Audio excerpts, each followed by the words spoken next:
Hello everybody, welcome to Luminaire classes में आप सभी का स्वागत करती हूं। और आज हम क्या शुरुआत कर रहे हैं, वोकैबुलरी में ही हम शुरुआत कर रहे हैं फ्रेजल वर्ब्स की। Phrasal verbs exam point of view से बहुत इंपॉर्टेंट है, फिल इन द ब्लैंक्स में आ जाते हैं, spot the error in the sentence में आ जाते हैं, ओके, और क्लोज टेस्ट में काफी सारे आ जाते हैं। और आपको लगता रहता है कि ये एक प्रेपोजिशन का क्वेश्चन है, जबकि ऐसा नहीं है।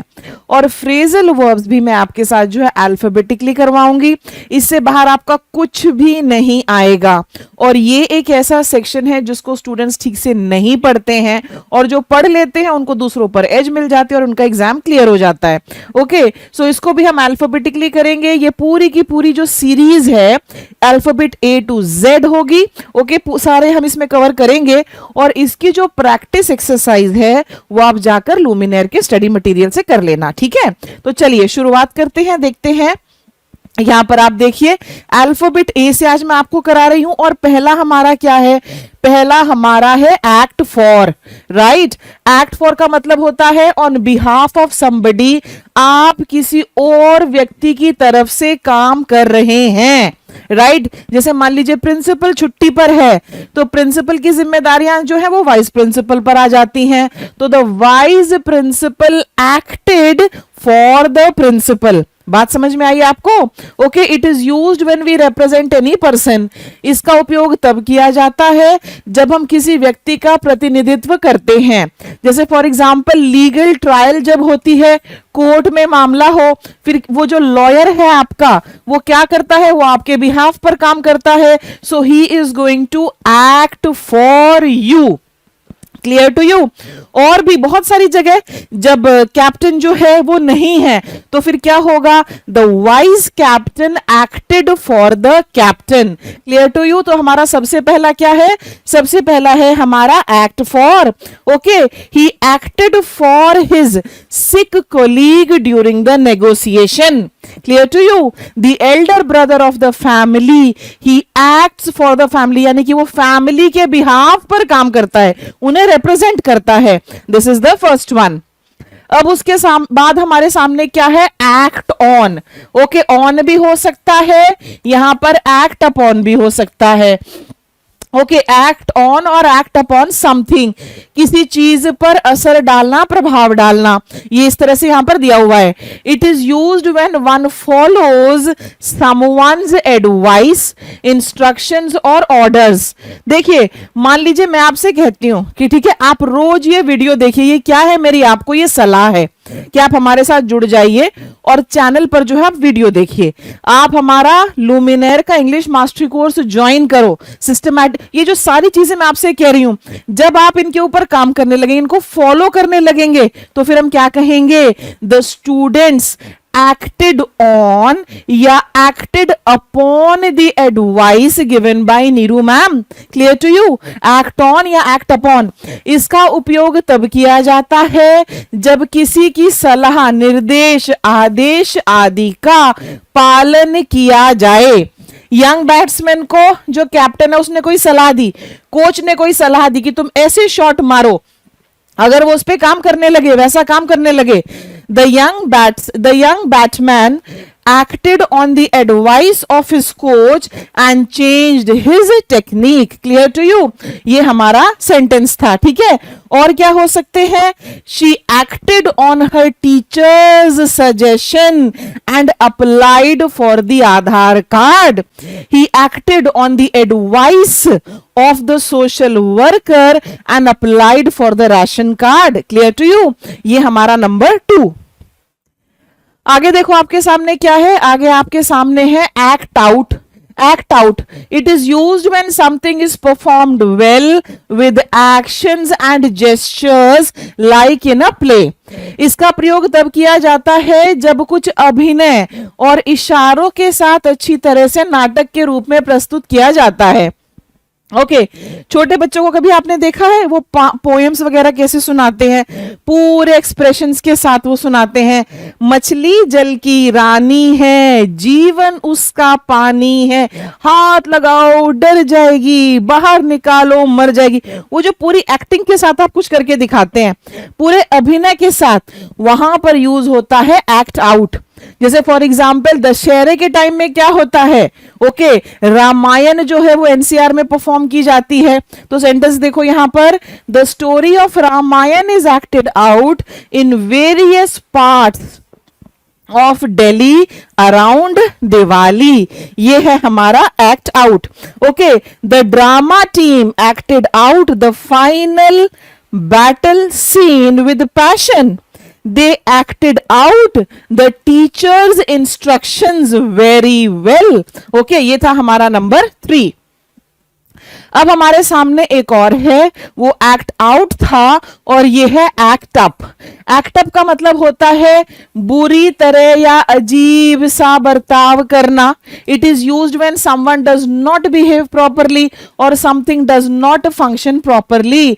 इसका उपयोग तब किया जाता है जब कोई ठीक से व्यवहार नहीं करता है या कोई उपकरण इत्यादि जो है ये ठीक से काम नहीं करता।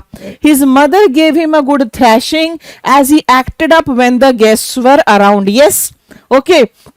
सुनो, आपने देखा होगा लोग मॉल जाते हैं, राइट वहां पर कभी कभी क्या होगा, एक छोटा सा बच्चा होगा जिसको कोई पर्टिकुलर खिलौना चाहिए। ओके, वो मांगता रहेगा, मम्मी पापा कहेंगे no no no, too expensive, तुम्हारे पास ऑलरेडी इतने हैं, ये वो। फिर बच्चा क्या करेगा, वहीं पर पसर जाएगा जमीन पर और मैं तो लूंगा वो सब करने लगता है। So what is the child doing? The child acted up very badly in front of everyone in the mall. समझ में आया, right?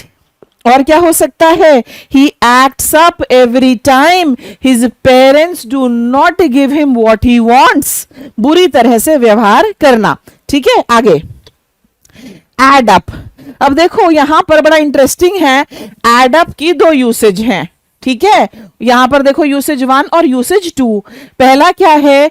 It is used when we are adding numbers together in calculations. जैसे for example मैं कहूं 1 + 10 adds up to give 11, 12 + 22 adds up to give this much. ठीक है, clear? Simple जोड़ रहे हैं हम, राइट? और दूसरा देखो सेकेंड वाला, it is also used when something does not make sense and looks unreliable.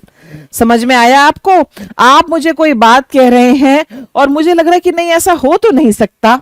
मान लीजिए आपको मेरे पैसे लौटाने हैं, एनसीआर में रहते हैं हम, मैं आपसे पूछती हूँ हाँ भाई उन पैसों का क्या हुआ? आप कहे एक्चुअली कल मैं ना सड़क पे जा रहा था, फिर कुछ डाकू आए घोड़े पे तबड़क तबड़क, मेरे पैसे छीन के चले गए, अब मेरे पास नहीं है। फिर मैं कहूंगी हाँ ये क्या कहानी बना रहा है ये, मैं यही तो कहूंगी। फिर मैं क्या कहूंगी आपसे?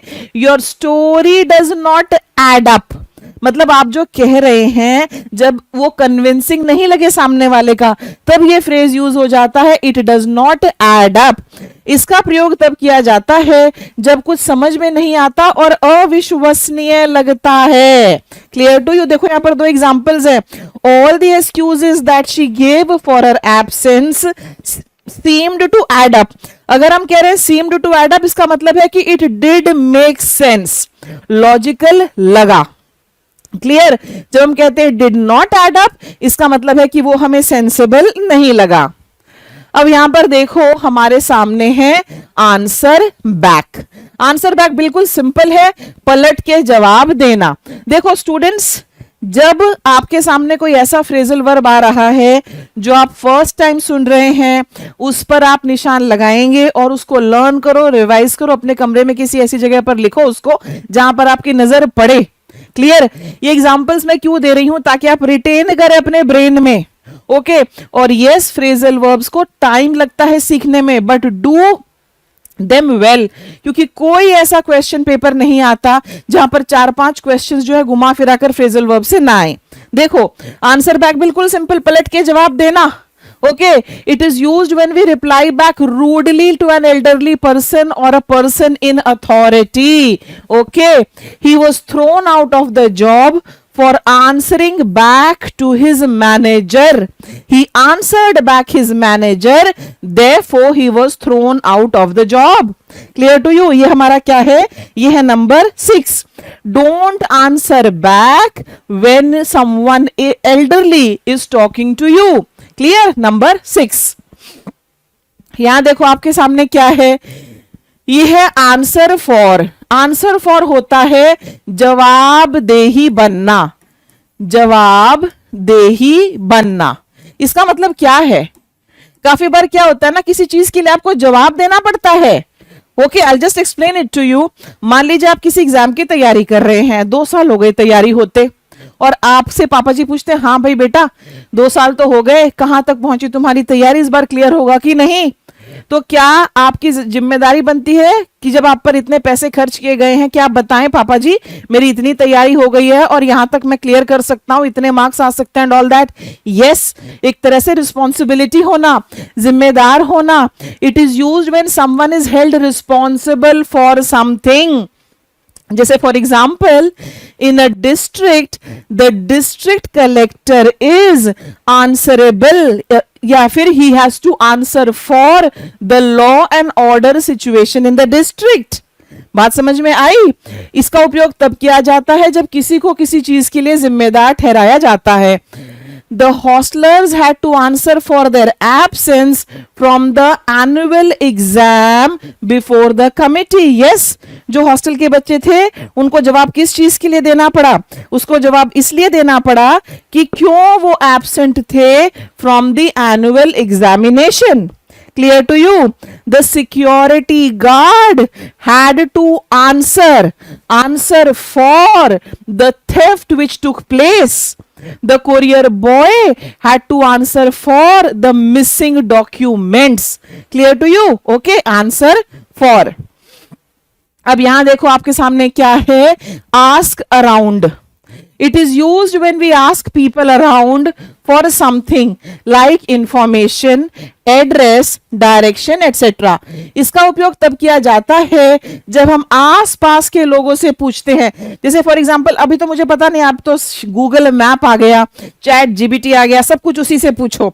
पतले कैसे होंगे उससे पूछो, बिजनेस कैसे सेटअप करेंगे उसी से पूछो। ओके, पुराने टाइम में क्या होता था, हम जैसे पूछ लेते थे, भाई साहब आसपास कोई पेट्रोल पंप है क्या, आसपास जो है कोई एटीएम है क्या? ये जो आप आसपास पूछते हैं, जनरली लोग एड्रेस पूछते हैं, डायरेक्शंस, इंफॉर्मेशन वगैरह पूछते हैं, इन सब के लिए क्या यूज होता है? Ask around.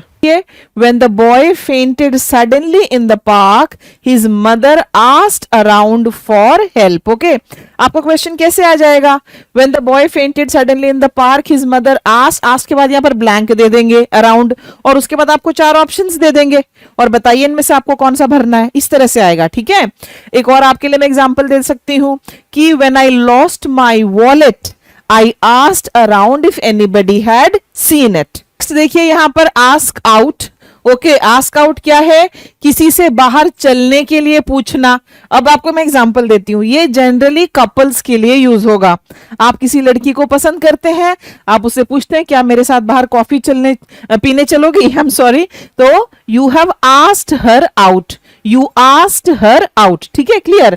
It is used when we want to invite someone and take the person out on a date, right? वहां पर ये यूज होगा। इसका उपयोग तब किया जाता है जब हम किसी को डेट पर ले जाना चाहते हैं। He has liked her since his college days, but he never dared to ask her out for dinner. He asked her out for dinner and she replied yes. Clear to you? Okay, ये है हमारा number 10। अब यहाँ आगे देखिए, आगे हमारे पास क्या है?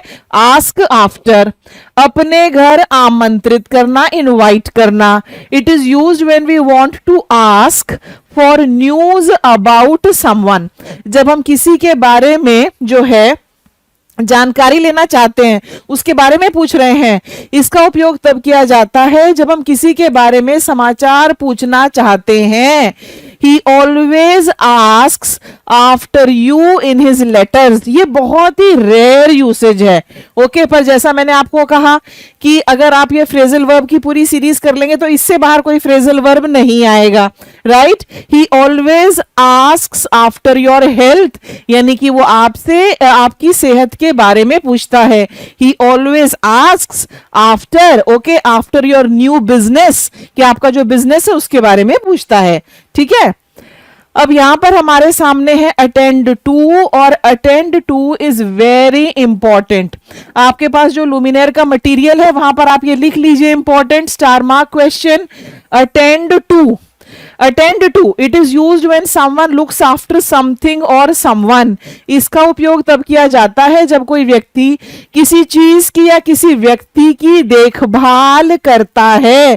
जैसे फॉर एग्जाम्पल नर्स है, नर्स क्या कर रही है, पेशेंट की देखभाल कर रही है, right. So the nurse attended to the patient. समझ में आया? ओके कब यूज करेंगे, जब कोई किसी की देखभाल करेगा।